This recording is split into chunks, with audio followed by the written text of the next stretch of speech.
الحمد لله رب العالمين والصلاة والسلام على رسوله الكريم نبينا محمد وعلى آله وأصحابه أجمعين وعلى من تبعه بإحسان إلى يوم الدين أما بعد فقد قال الله عز وجل يا أيها الذين آمنوا أطيعوا الله وأطيعوا الرسول கண்ணியமிக்க சகோதர சகோதரிகளே, அல்லாஹ் சுப்ஹானஹு வ தஆலா நமக்கு இறுதி தூதராகிய முஹம்மது ஸல்லல்லாஹு அலைஹி வஸல்லம் அவர்களை தூதராக அனுப்பி இறுதி ஷரியத்தை தீனுல் இஸ்லாமை வழங்கியிருக்கிறான். இந்த இஸ்லாத்தை மார்க்கமாக ஏற்றுக்கொண்ட ஒவ்வொரு முஸ்லிமும் இஸ்லாம் என்கிற பெயரில், இந்த இறுதி ஷரியத் என்கிற பெயரில் நமக்கு கிடைத்திருக்கக்கூடிய குர்ஆனையும் நபிகள் நாயகம் ஸல்லல்லாஹு அலைஹி வஸல்லம் அவர்களுடைய ஆதாரபூர்வமான ஹதீஸுகளையும் பின்பற்றக்கூடியவராக இருக்க வேண்டும்.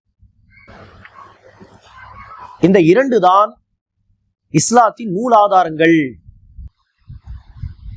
கொள்கை சார்ந்த ஒரு விஷயத்தை நம்பிக்கை கொள்வதாக இருந்தாலும் சரியே, அல்லது ஒரு கொள்கையை குறித்து அது வழிகட்ட கொள்கை, அது வழிகட்ட சிந்தனை என்று சொல்லி நிராகரிப்பதாக இருந்தாலும் சரியே, அதற்கு அடிப்படை இந்த குர்ஆனும் ஹதீஸும் தான். அமல் சார்ந்த, இபாதத் சார்ந்த விஷயத்திலே ஒரு இபாதத்தை, ஒரு வணக்கத்தை எவ்வாறு செய்ய வேண்டும் என்பதை சொல்வதாக இருந்தால் அதற்கும் அடிப்படை இந்த குர்ஆனும் ஹதீஸும் தான். ஹராம் ஹலால் என்கிற சட்டங்களை சொல்வதாக இருந்தாலும் அதற்கான அடிப்படையும் இதே குர்ஆனும் ஹதீஸும் தான். ஆக குர்ஆன் ஹதீஸின் அடிப்படையில் இந்த இறுதி மார்க்கத்தை கொள்கை ரீதியாக, இபாதத் விஷயத்திலே, சட்டத்திட்டங்கள், ஹராம் ஹலால் போன்ற அஹ்காம் மசாயில்கள் விஷயத்திலே ஒரு முஸ்லிம் குர்ஆன் ஹதீஸை தான் மூலாதாரமாக கொண்டு பின்பற்ற வேண்டும். அல்லாஹ் சுப்ஹானஹு வ தஆலா இதை தான் நமக்கு குர்ஆனிலே, நம்பிக்கை கொண்டவர்களே, யா அய்யுஹல்லதீன ஆமனு அதீஉல்லாஹ், அல்லாஹ்வை பின்பற்றுங்கள், அல்லாஹ்வுக்கு கீழ்ப்படியுங்கள், வ அதீஉர் ரசூல், அல்லாஹ்வுடைய தூதருக்கு கீழ்ப்படியுங்கள். இப்படி பல வசனங்களில் அல்லாஹ் நமக்கு சொல்கிறான். அல்லாஹ்வை பின்பற்றுங்கள், அல்லாஹ்வின் ரசூலை பின்பற்றுங்கள், அல்லாஹ்வுக்கு கீழ்ப்படியுங்கள், அல்லாஹ்வுடைய தூதருக்கு கீழ்ப்படியுங்கள். அல்லாஹ்வுக்கு கீழ்ப்படிவது, அல்லாஹ்வை பின்பற்றுவது என்று சொன்னால் என்ன? வேதத்தை, குர்ஆனை பின்பற்றுவது. அல்லாஹ்வின் தூதரை, ரசூலை பின்பற்றுவது என்று சொன்னால் என்ன?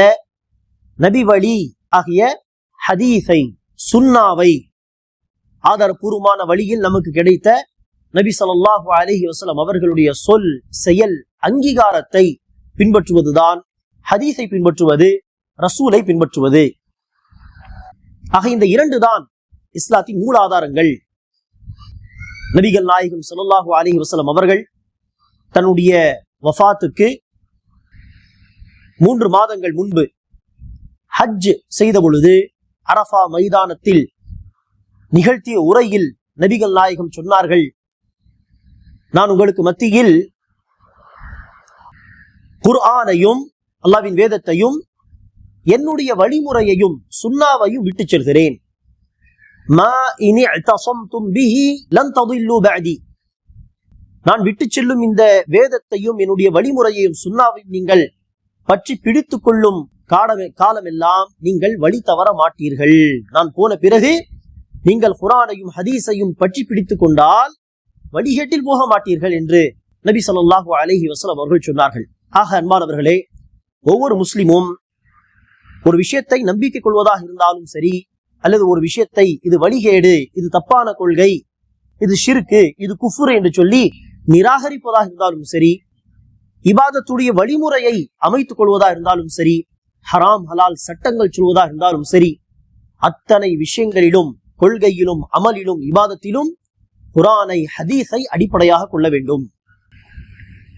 ஆனால் முஸ்லிம்களில் சில கூட்டங்கள் இந்த விஷயத்திலே தவறான சிந்தனையில் இருக்கிறார்கள். இந்த தவறான சிந்தனை என்ன? குர்ஆனையும் ஹதீஸையும் மூலாதாரமாக வைத்துக் கொள்ளாமல், தன்னுடைய கொள்கைக்கு குர்ஆன் ஹதீஸை அடிப்படையாக ஆக்காமல், தன்னுடைய சுய அறிவை, தன்னுடைய சுய சிந்தனையை அடிப்படையாக வைத்துக் கொள்கிறார்கள். அவர்களுக்கு குர்ஆன் ஹதீஸுடைய ஆதாரம் மேலானது கிடையாது. மாறாக அவர்களுடைய சிந்தனை, அவர்களுடைய சுய கருத்துதான் மேலானதாக இருக்கிறது. இது சில பிதஅத்வாதி கூட்டங்களுடைய, இது சில பிதஅத்வாதிகளுடைய வழிமுறையாக, நிலைப்பாடாக இருந்து வருகிறது. அல்லாஹ் பாதுகாக்க வேண்டும். ஆக இந்த அறிவை பின்பற்றுவது, தன்னுடைய சுய கருத்தை, தன்னுடைய சுய சிந்தனையை பின்பற்றுவது, இதை குறித்து இஸ்லாம் என்ன சொல்கிறது என்பதை இந்த வகுப்பிலே நாம் சுருக்கமாக தெரிந்து கொள்வோம். காரணம், நாம் அடுத்து இந்த தொடர் வகுப்புகளிலே சூனியம் தொடர்பாக, கண்திருஷ்டி தொடர்பாக இஸ்லாம் என்ன சொல்கிறது, சூனியம் இருக்கிறதா இல்லையா, கண்திருஷ்டி என்பது அதற்கு தாக்கம் இருக்கிறதா இல்லையா என்கிற விஷயங்களை நாம் அடுத்தடுத்து பார்க்க போகிறோம். நாம் சூனியம் தொடர்பாக, கண்திருஷ்டி தொடர்பாக ஒரு நிலைப்பாட்டுக்கு வருவதாக இருந்தால், ஒரு கொள்கையை அமைத்துக் கொள்வதாக இருந்தால், அது நிச்சயமாக குர்ஆன் ஹதீஸ் அடிப்படையில் தான் இருக்க வேண்டும். ஒரு தனி நபருடைய சுய கருத்து, சுய சிந்தனையின் அடிப்படையில் இருக்கக்கூடாது, சொந்த கருத்தின் அடிப்படையில் இருக்கக்கூடாது. மாறாக முழுக்க முழுக்க சூனியம் தொடர்பாக, கண்திருஷ்டி தொடர்பாக, அல்லது இந்த இரண்டு விஷயங்கள் போக எந்த விஷயமாக இருந்தாலும் சரி, நம்முடைய கொள்கையின் அடிப்படை எப்போதும் குர்ஆன் ஹதீஸாக இருக்க வேண்டும் என்கிற அந்த அடிப்படை விஷயத்தை புரிந்து கொண்டால்தான் அடுத்தடுத்து நாம் பார்க்கக்கூடிய விஷயங்களிலே சரியான ஒரு தீர்வை, ஒரு ரிசல்ட்டை அடைய முடியும் என்கிற அடிப்படையில் தான் இந்த தலைப்பின் கீழ் சில விஷயங்களை அறிந்து கொள்வது அவசியம். அன்பானவர்களே, அறிவு, சிந்தனை, இது குறித்து இஸ்லாம் என்ன சொல்கிறது? அறிவுக்கு, சிந்தனைக்கு அகல், அல்லாஹ் நமக்கு கொடுத்த அந்த பகுத்தறிவு, சிந்தித்து பார்க்கக்கூடிய தன்மை, பிரித்து பார்க்கக்கூடிய தன்மை, இதற்கு மார்க்கத்தில் முக்கியத்துவம் வழங்கப்பட்டிருக்கிறது. எந்த ஒரு சிந்தாந்தத்திலும், எந்த ஒரு மனிதர்களால் உருவாக்கப்பட்ட மதத்திலும் அறிவுக்கு இவ்வளவு முக்கியத்துவம் தந்ததாக பார்க்க முடியாது. அவ்வளவு இஸ்லாத்திலே அறிவுக்கு முக்கியத்துவம் வழங்கப்பட்டிருக்கிறது.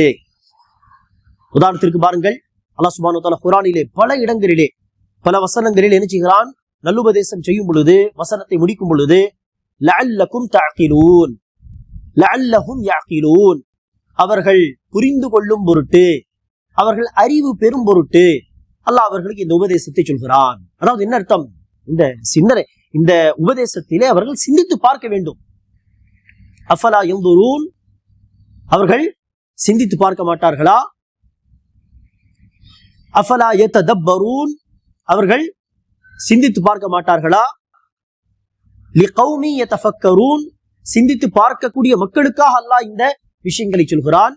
லிகௌமி யஃப்கஹூன், புரிந்து கொள்ளும் மக்களுக்காக தான் அல்லாஹ் இந்த உபதேசத்தை சொல்கிறான். என்றெல்லாம் பல விதத்திலே சிந்தித்து பார்க்க வேண்டும், யோசித்து பார்க்க வேண்டும், தன்னுடைய அறிவுக்கு, தன்னுடைய மூளைக்கு வேலை தர வேண்டும் என்பதை அல்லாஹ் பல இடங்களிலே நமக்கு உணர்த்துகிறான், வலியுறுத்துகிறான்.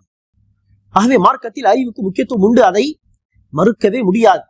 எந்த அளவிற்கு சொன்னால், இமாம் ஷாத்திபி ரஹிமத்துல்லாஹி அவர்கள் இந்த அறிவுக்கு இஸ்லாம் தந்த முக்கியத்துவம் என்பதை குறித்து பேசும் பொழுது சொல்கிறார்கள், இஹ்தம்மல் இஸ்லாமு பில் அக்லி இஹ்திமாமன் பாலிகன் وجعله مناط التكليف فإذا فقد ارتفع التكليف ويعد فاقده كالبهيمة لا تكليف عليه.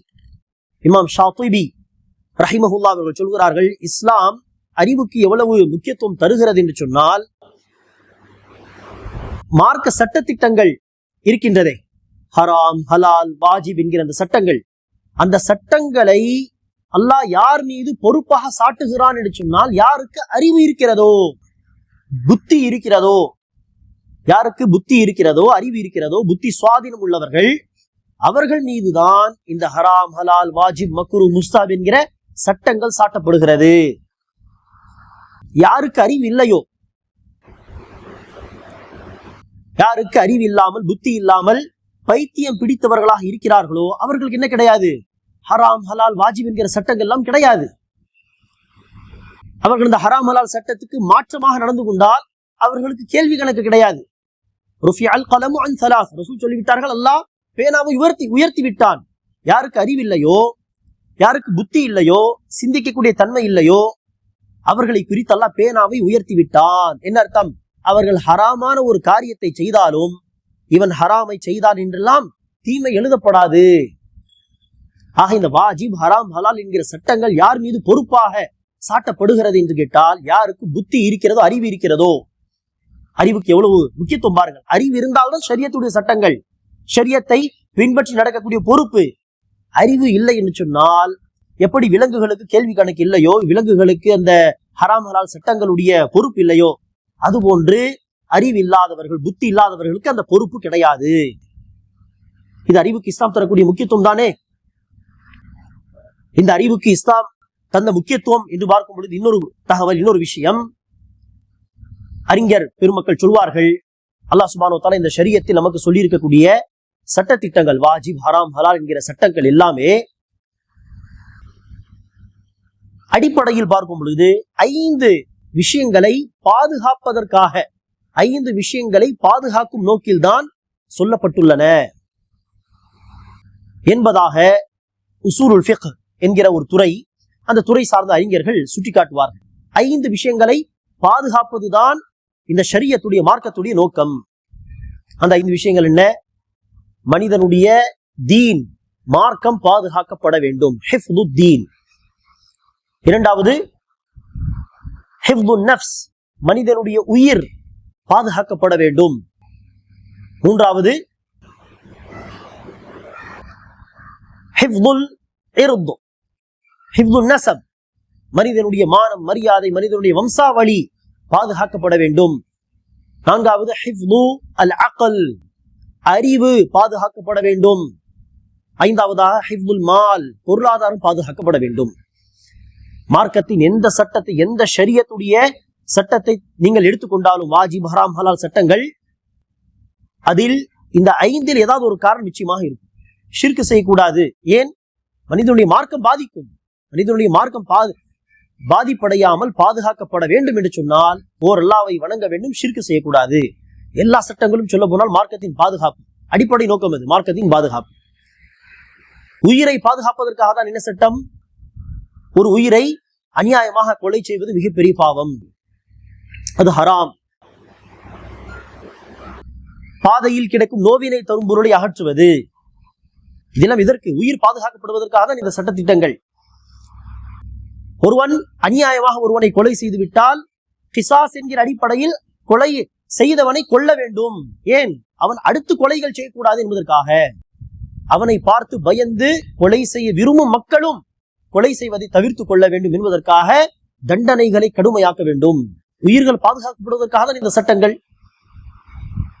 மான மரியாதை பாதுகாக்கப்பட வேண்டும் என்பதற்காக தான். விபச்சாரம் கூடாது, ஹராம். அவதூறு பேசக்கூடாது, ஹராம். புறம் பேசக்கூடாது, ஹராம். கோல் பேசக்கூடாது, ஹராம். ஏன்? மான மரியாதை பாதுகாக்கப்பட வேண்டும், பொருளாதாரம் பாதுகாக்கப்பட வேண்டும். அதற்காக தான் திருடுவது ஹராம், கொள்ளையடிப்பது ஹராம், அமானிதத்தை வாங்கி ஏமாத்துவது ஹராம், மோசடி செய்வது ஹராம், வியாபாரத்தில் ஏமாத்துவது ஹராம். இதற்காக எல்லாமே பொருளாதாரம் பாதுகாக்கப்பட வேண்டும் என்பதற்காக தானே. லஞ்சம் ஹராம், வட்டி ஹராம். அதே போலதான் மது அருந்துவது ஹராம். படிக்காமல் பயனுள்ள கல்வியை அறவே படிக்காமல் இருப்பது கூடாது, மாறாக நல்ல பயனுள்ள கல்வியை தேட வேண்டும் என்று இஸ்லாம் வலியுறுத்துவது. இக்ரா, படியுங்கள் என்கிற வகையை கொண்டு இந்த இஸ்லாம் ஆரம்பித்தது. இதெல்லாம் எதற்காக? அறிவு பாதுகாக்கப்பட வேண்டும். மது அருந்தினால் அறிவு போய்விடும். படிக்காமல் இருந்தாலும் அறிவு வளர்ச்சி அடையாது. ஆகவே படிக்க வேண்டும். இது எல்லாம் எதற்காக? அறிவு பாதுகாக்கப்பட வேண்டும் என்பதற்காக. இப்படி மார்க்கத்தின் அடிப்படை நோக்கத்தில் ஒன்று அறிவு பாதுகாக்கப்படுவது, அறிவு வளர்ச்சியை அடைவது. அப்படி இருக்க அன்பானவர்களே, இஸ்லாத்தில் அறிவுக்கு முக்கியத்துவம் வழங்கப்பட்டிருக்கிறது. இன்னும் பல கோணத்தில் நாம் சிந்தித்து பார்த்தால் நமக்கு பல தகவல்கள் கிடைக்கும். மார்க்கத்தில், இஸ்லாத்தில் அறிவுக்கு என்ன முக்கியத்துவம் வழங்கப்பட்டிருக்கிறது என்பதை எடுத்துச் சொல்வதற்கு. ஆனால் சுருக்கமாக இந்த விஷயங்கள் போதுமானது. ஆனால் அன்பானவர்களே, மார்க்கத்தில் அறிவுக்கு முக்கியத்துவம் இருந்தாலும், மார்க்கத்தில் என்னதான் அறிவுக்கு ஒரு அந்தஸ்து வழங்கப்பட்டிருந்தாலும், இந்த அறிவு என்பது ஒரு மனிதனுடைய சிந்தனை, ஒரு மனிதனுடைய சுய சிந்தனை என்பது அது ஒரு ஆதாரமாகுமா? அந்த சிந்தனையின் அடிப்படையில் ஒன்றை ஏற்பது, அந்த சிந்தனையின் அடிப்படையில் ஒன்றை மறுப்பது என்கிற அளவுக்கு பிரித்து காட்டும் விதமாக சத்திய கொள்கை எது, அசத்திய கொள்கை எது, ஈமான் எது, குஃபுர் எது, எதை நம்பலாம், எதை நம்பக்கூடாது என்று பிரித்து சொல்லும் அளவிற்கு, ஒவ்வொரு விஷயத்தையும் பிரித்து சொல்லும் அளவிற்கு இந்த அறிவு ஒரு தனி ஆதாரமாகுமா? ஆதாரங்களை புரிந்து கொள்வதற்கு அறிவு முக்கியம். ஆனால் இந்த அறிவே ஒரு தனி ஆதாரமா, ஒரு தனி மூல ஆதாரமா என்று கேட்டால் ஒருபோதும் கிடையாது. இது ஒரு தனி மூல ஆதாரம் கிடையாது, ஒரு தனி சோர்ஸ் கிடையாது. மார்க்கத்தை எடுப்பதற்கு, கொள்கை எடுப்பதற்கு இது ஏன் தனி சோர்ஸ் ஆக முடியாது என்று சொன்னால், அறிவு மார்க்கத்தை விளங்கிக் கொள்வதற்கு ஒரு தனி மூலாதாரம் என்பதற்கு மார்க்கத்தில் ஆதாரம் கிடையாது. மார்க்கத்தின் ஆதாரம் குர்ஆன் மற்றும் ஹதீஸ். அந்த இரண்டை தான் பற்றி பிடித்துக் கொள்ள வேண்டும் என்று அல்லாஹ்வும் ரசூலும் சொல்கிறார்கள். அதை ஆரம்பத்தில் நாம் சொன்னோம். எந்த இடத்திலும் அல்லாஹ் ரசூல் நமக்கு அறிவுதான் மூலாதாரம், அதை பற்றி பிடித்துக் கொள்ளுங்கள், அதை விட்டுவிடாதீர்கள் என்று சொல்லவில்லையே. மார்க்கத்தை பின்பற்றி நடப்பது நம்முடைய கடமை, ஒரு முஸ்லிமுடைய கடமை. ஆனால் அந்த மார்க்கம் அறிவு ஒரு மூலாதாரம் என்று சொல்லவில்லை. ஆகவே அறிவு ஒரு மூலாதாரம் கிடையாது. ஒரு முஸ்லிமாக நாம் இந்த விஷயத்தை புரிந்து கொள்ள வேண்டும். இஸ்லாம் என்ன சொல்லவில்லை? அறிவை ஒரு மூலாதாரமாக காட்டவில்லை, அறிவை பின்பற்றுங்கள் என்று சொல்லவில்லை. ஆம், ஆதாரங்களை புரிந்து கொள்வதற்கு அறிவுக்கு வேலை தர வேண்டும், அதை மார்க்கம் வலியுறுத்துகிறது. ஆனால் அறிவு ஒரு தனி ஆதாரம் கிடையாது.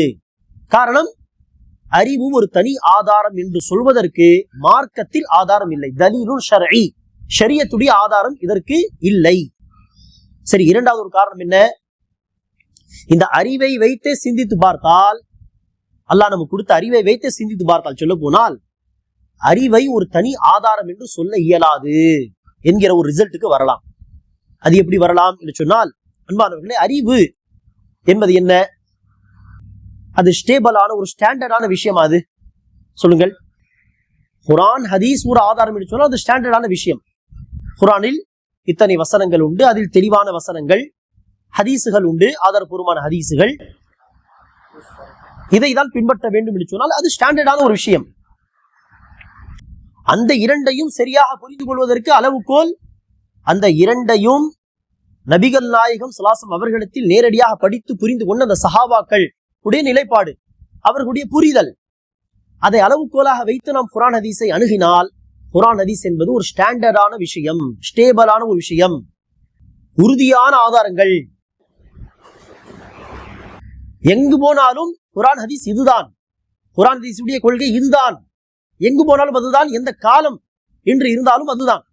ஆனால் அறிவு அப்படியா? அறிவு ஒரு ஸ்டேபிளான ஒரு ஸ்டாண்டர்டான விஷயம் இல்லையே. என்னுடைய அறிவு, உங்களுடைய அறிவு, இன்னாருடைய அறிவு, இன்னாருடைய அறிவு என்பது மாறுபடுகிறது. இந்த அறிவு என்பது சிறு பருவத்தில் ஒரு விதமாக இருக்கும், வளர்ந்தால் ஒரு விதமாக இருக்கும், இன்னும் வளர்ந்தால் பல அனுபவங்களை கற்றுக்கொண்ட பிறகு அது வேறு ஒரு நிலையை அடையும். இதே அறிவு 500 வருடங்கள் முன்பு வாழ்ந்தவர்களுடைய அறிவு ஒரு விதமாக இருந்திருக்கும். இன்றைய காலத்தில் உள்ள அறிவு, அவர்கள் சிந்திக்கக்கூடிய விதம் அது வேறு விதமாக இருக்கும். இந்தியாவில் வசிக்கக்கூடிய மக்கள் அவர்களுடைய சுற்றுச்சூழலை பொறுத்து அவர்களுடைய அறிவு ஒரு விதமாக இருக்கும். அமெரிக்காவில் உள்ளவர்கள், அவர்கள் வாழக்கூடிய சூழல், அவர்களுடைய கிளைமேட், அந்த அடிப்படையில் அவர்களுடைய அறிவு வேறு விதமாக இருக்கும். இந்த அறிவு என்பது பல வெளிப்படையான பல காரணிகள், பல தாக்கங்களின் அடிப்படையில் தான் செயல்படுகிறது. இது ஒரு ஸ்டாண்டர்டான ஒரு ஸ்டேபிளான விஷயம் கிடையாது. அறிவு நல்ல மூளையுள்ள சிந்திக்கக்கூடிய மக்களுக்கு மத்தியில் ஒருவர் பிறந்து வளர்ந்து வரும் பொழுது அவர்களுடைய சிந்திக்கக்கூடிய விதமே வேறு மாதிரியாக இருக்கும். அதுவே முட்டாள்களுக்கு மத்தியில் ஒருவர் பிறந்து வளர்கிறார் என்று சொன்னால் அவருடைய அறிவு அந்த விதத்தில் தான் இருக்கும். ஆகவே இந்த அறிவு என்பது சூழலை பொறுத்துதான் என்ன செய்கிறது? அது சிந்திக்கிறது. அது ஒரு ஸ்டேபிளான விஷயம் கிடையாது. ஒரு நபருக்கு ஒரு பெற்றோர் இருக்கிறார்கள், அவர்களுக்கு 5 பிள்ளைகள். எப்படி இந்த 5 விரல்கள் சமமாகாதோ அதே போல் ஒரே பெற்றோருக்கு பிறந்த 5 சொந்த பிள்ளைகள், அந்த பிள்ளைகளுடைய அறிவு, சிந்திக்கும் விதம் எல்லாமே ஒரே மாதிரியாக இருக்குமா? இருக்காது. 5 பிள்ளைகள், ஆனால் அவர்களுக்கு மத்தியில் 500 கருத்து வேறுபாடுகள் இருக்கும். காரணம் என்ன? அறிவு என்பது ஸ்டேபிளான ஸ்டாண்டர்டான விஷயம் அல்ல. நான் ஒரு விதமாக யோசிப்பேன், நீங்கள் ஒரு விதமாக யோசிப்பீர்கள். நாம் எல்லோரும் ஒரு விஷயத்தில் ஒரே மாதிரியாக யோசித்தால் வேறு நாட்டில் உள்ளவர்கள் அதே மாதிரி யோசிக்க மாட்டார்கள். காரணம், அறிவு என்பது அது தன்னுடைய சூழலை அடிப்படையாக கொண்டுதான் இயங்குகிறது. அது காலத்துக்கு ஏற்ப மாறும், இடத்துக்கு ஏற்ப மாறும், சூழலுக்கு ஏற்ப அது ஒரு விதமாக செயல்படும். ஆக அறிவு என்பது ஒரு உறுதியான விஷயம் கிடையாது. உறுதி இல்லாத ஒரு விஷயத்தை எப்படி ஆதாரம் என்று சொல்ல முடியும்? உறுதியே கிடையாது இந்த அறிவு விஷயத்திலே. அப்படி இருக்க யாருடைய அறிவு ஆதாரம்? என்னுடைய அறிவு ஆதாரமா, அல்லது உங்களுடைய அறிவு ஆதாரமா, இன்னாருடைய அறிவு ஆதாரமா, இன்னாருடைய அறிவு ஆதாரமா, யாருடைய அறிவு ஆதாரம்? இங்க அறிவு என்பது மாறுபடுகிறதே. சில அடிப்படை விஷயங்களில் கருத்து வேறுபாடு வராது அறிவு பொறுத்த வரையில். 2 2 4 3 3 6 இதில் கருத்து வேறுபாடு கிடையாது. ஆனால் சில அடிப்படை விஷயங்களை தாண்டி போனால் அறிவு என்பது பலதரப்பட்டவை, பலவிதமாக யோசிக்கும். அப்படிப்பட்ட உறுதி இல்லாத ஒரு விஷயத்தை எப்படி ஆதாரமாக எடுத்துக்கொள்ள முடியும்? 3வது ஒரு காரணம் அன்பானவர்களே, அறிவை ஒரு ஆதாரமாக எடுத்துக்கொள்ள முடியாது என்பதற்கு இன்னொரு ஆதாரம் தான், அறிவு தவறிழைக்காத ஒரு விஷயம் அல்ல, மாறாக இது தவறுகளுக்கு உட்பட்டவை. அறிவு என்பது தவறு இழைக்கக்கூடியவை, தவறு இழைக்காத ஒன்றல்ல, மாறாக இது தவறு செய்யக்கூடியது. அறிவு என்பது எப்படி இந்த செவி, பார்வை இருக்க, அதே மாதிரிதான் அறிவு. செவி சில சமயம் என்ன செய்யும்? ஒரு விஷயத்தை தப்பாக கேட்கும். ஒரு சவுண்டை நான் தப்பாக கேட்பேன், ஒருவர் அதை சரியாக கேட்டு என்ன செய்வார்? இது இந்த சவுண்டு சொல்வார். அங்க அறிவுக்கும் வேலை உண்டு. அல்லது சில சமயம் என்ன செய்யும்? ஒரு சவுண்டு அதிகமாக இருக்கும், ஆனால் எதுக்கு? எனக்கு ஏதோ செவியில் கோளாறு இருக்க, அதை நான் குறைவாக கேட்பேன். அதே ஒருவருடைய செவி சரியாக வேலை செய்ய அது அவருக்கு கணீர் என்று கேட்கும், இல்லையா? ஆக செவி என்பது சில சமயம் தவறு செய்வது போல், பார்வை நல்ல பார்வையா இருந்தால் ஒரு விஷயத்தை சரியாக பார்த்து சொல்வார். இது பார்வையில் கோளாறு இருந்தால் ஏதோ ஒரு பொருளை பார்த்து, காகத்தை பார்த்து அது வேறு ஒரு பொருள் என்று சொல்வார். உதாரணத்திற்கு, பார்வைகள் தவறு செய்வது போல், செவி தவறு செய்வது போல் அறிவும் என்ன செய்யும்? தவறு செய்யும். தவறு செய்யாத ஒரு விஷயமாக இது இருந்திருந்தால் நாம் என்ன சொல்லலாம்? தவறே செய்யாத இந்த அறிவை ஆதாரமாக வைத்து செயல்படுங்கள், நம்புங்கள், குஃப்ர் செய்யுங்கள், மறுங்கள், நிராகரியுங்கள் என்று அறிவை வைத்து சொல்லலாம். ஆனால் இது தவறு செய்யக்கூடிய ஒன்றாச்சே.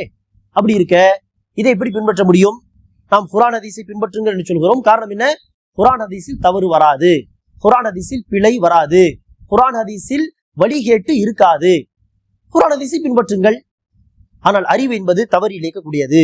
ஆகவே அன்பானவர்களே, எப்படி ஒரு குழந்தையுடைய அறிவு தவறு செய்யும் பொழுது அதை ஒரு பெரிய அறிவு, பெரியவர்கள், அனுபவம் மிக்கவர்கள், கல்வி உள்ளவர்களுடைய அறிவு அதை சரி செய்கிறதோ, உதாரணத்திற்கு ஒரு குழந்தை புகை போல் ஒரு காட்சி, அதை பார்த்த உடனே ஏதோ எரிகிறது என்று சொல்ல அனுபவம் உள்ளவர்கள், அறிவு உள்ளவர்கள், பெரியவர்கள், அது எதுவும் எரியவில்லை மகனே, அது பனியின் காரணமாக தான் அது புகை மாதிரி தெரிகிறது, அது என்ன கிடையாது, ஏதோ பொருள் எரிந்து வந்த புகை கிடையாது என்று பனியை பார்த்து அது நெருப்பால் ஏற்பட்ட புகை என்று ஒரு குழந்தை சொல்ல, அந்த குழந்தையுடைய அறிவு அவ்வளவுதான்.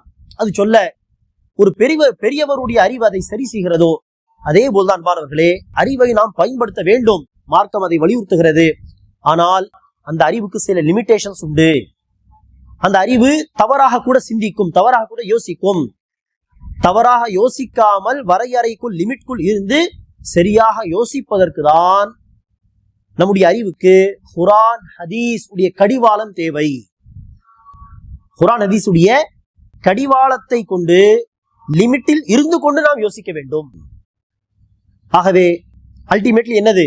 குர்ஆன் ஹதீஸ் தான் அடிப்படை ஆதாரம். அறிவு அடிப்படை ஆதாரம் கிடையாது. குர்ஆன் ஹதீஸை புரிந்து கொள்வதற்காக தான் அறிவே ஒழிய அறிவு ஒரு தனி ஆதாரம் கிடையாது. ஆனால் சில கூட்டங்கள் முஅ்தஸிலாக்கள் அல்லது முஅ்தஸிலாக்களுடைய வழிமுறையில் பயணிக்கக்கூடிய இந்த காலத்து நவீன முஅ்தஸிலாக்கள் அறிவுக்கு அளவு மீறி முக்கியத்துவம் தருகிறார்கள். ஷரியத்துடைய கடிவாளத்தை கொண்டு அறிவை பயன்படுத்த வேண்டும் என்று சொன்னோமே, அப்படி இல்லாமல் நவுது பில்லா ஷரியத்துக்கே இந்த அறிவை கொண்டு கடிவாளம் போட விரும்புகிறார்கள். ஒரு உண்மையான முஸ்லிமாக இருந்தால் என்ன செய்ய வேண்டும்? ஷரியத்தை கடிவாளமாக பயன்படுத்தி அறிவுடைய லிமிட் வரையறைக்குள் அதை வைத்துக் கொள்ள வேண்டும், இல்லையா? அறிவு, உதாரணத்திற்கு மலக்குமார்கள் என்கிற ஒரு படைப்பை ஏற்க மறுக்கலாம், ஆனால் குர்ஆன் ஹதீஸில் தெளிவாக மலக்குமார்கள் இருக்கிறார்கள். அல்லது அதே போல ஜின்கள் என்கிற படைப்பு உண்டு என்று சொல்ல, அறிவு என்னதான் ஜின்கள், கண்ணுக்கு தெரியாத மலக்குமார்கள் என்கிற படைப்பை ஏற்க மறுத்தாலும் குர்ஆன் ஹதீஸில் மலக்குமார்கள் பற்றி சொல்லப்பட்டிருக்கிறது, ஜின்கள் பற்றி சொல்லப்பட்டிருக்கிறது, நான் அதை நம்புவேன். இதன் கடிவாளம் போட்டு வரையறைக்குள் இருப்பது. அறிவு மேபி என்ன செய்யலாம், ஹபருடைய அசாபை ஏற்க மறுக்கலாம், அது எப்படி இது எப்படி என்று. என்னதான் அறிவு ஹபருடைய வேதனை ஏற்க மறுத்தாலும் குர்ஆன் ஹதீஸில் ஹபருடைய வேதனை பற்றி சொல்லப்பட்டிருக்கிறது, அது உண்டு, அவ்வளவுதான். அறிவு அநேகமாக மீண்டும் உயிர்ப்பிக்கப்படுவதை, எழுப்பப்படுவதை மறுக்கலாம், ஆனால் குர்ஆன் ஹதீஸில் உயிர் கொடுத்து அல்லாஹ் மீண்டும் எழுப்புவான் என்று சொல்லப்போனால் லாஜிக்கலி அல்லாஹ் அதை சொல்லி இருக்கிறான், மீண்டும் எழுப்பப்படுவது சாத்தியம் என்று.